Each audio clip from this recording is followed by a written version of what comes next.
আমার স্বপ্নের দুনিয়াতে সবাইকে স্বাগত। আজকে আমি একটা ঘটি বাড়ির স্পেশাল রান্না নিয়ে চলে এসেছি, সেটা হলো শশার তরকারি। দেখবেন বাজারের এক কোণায় পড়ে থাকে বুড়ো শশা। এই বুড়ো শশার তরকারি কিন্তু অসাধারণ।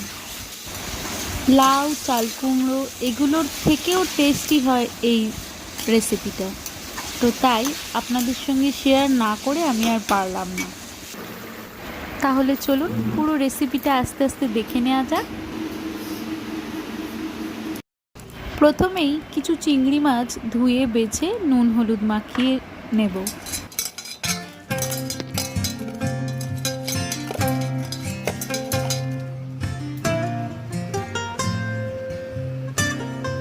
এবার কড়ায় তেল গরম হয়ে গেলে এই চিংড়ি মাছগুলো খুব ভালোভাবে আলতো করে ভেজে নেব। বেশি কিন্তু ভাজবো না, চিংড়ি মাছ বেশি ভাজলে রাবারের মতো হয়ে যায়, তাই একটু কম ভেজে তুলে নেব।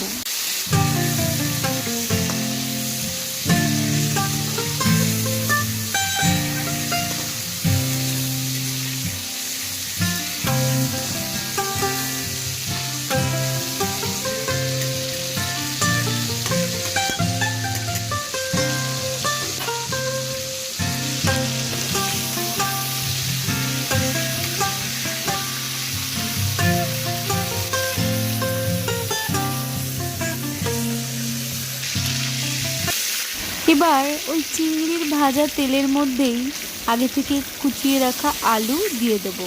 আলুটা একটু ডুমো ডুমো করে কাটবো, শসাটাও ওইরকম ডুমো ডুমো করেই কাটবো।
আলুটা ভেজে তুলে নেব। এবার ওই আলু ভাজার তেলের মধ্যেই গোটা 5 ফোড়ন আর 2টো শুকনো লঙ্কা দিয়ে কেটে রাখা শসাটা এবার অ্যাড করে দেব। যেহেতু এটা জলীয় ফল, তাই আগে থেকে অনেকটা পরিমাণ জল কিন্তু এতে অ্যাড করতে আমার হবে না।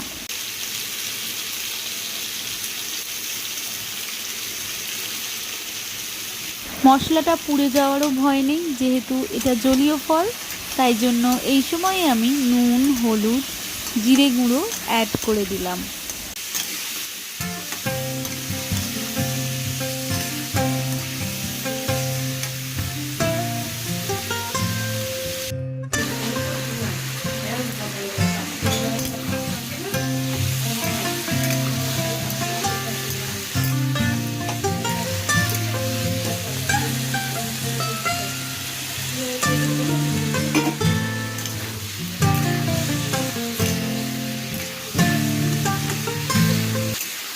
এই সময় কিন্তু আরও একটা জিনিস আমি অ্যাড করে দেবো, সেটা হলো আগে থেকে শিলে বেটে রাখা সর্ষে আর নারকেল।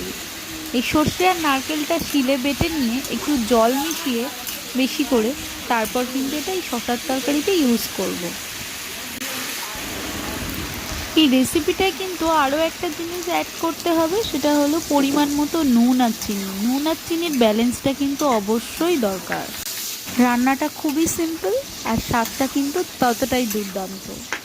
তবে সিম্পল রান্নার একটাই ট্রিক্স, সেটা হলো নুন আর মিষ্টির ব্যালেন্সটা কিন্তু খুব সুন্দরভাবে বজায় রাখতে হয়। শসাটা থেকে একটু জল ছেড়ে এলে এর মধ্যে কাঁচা লঙ্কা, আগে থেকে ভেজে রাখা চিংড়ি মাছটাও অ্যাড করে দেবো।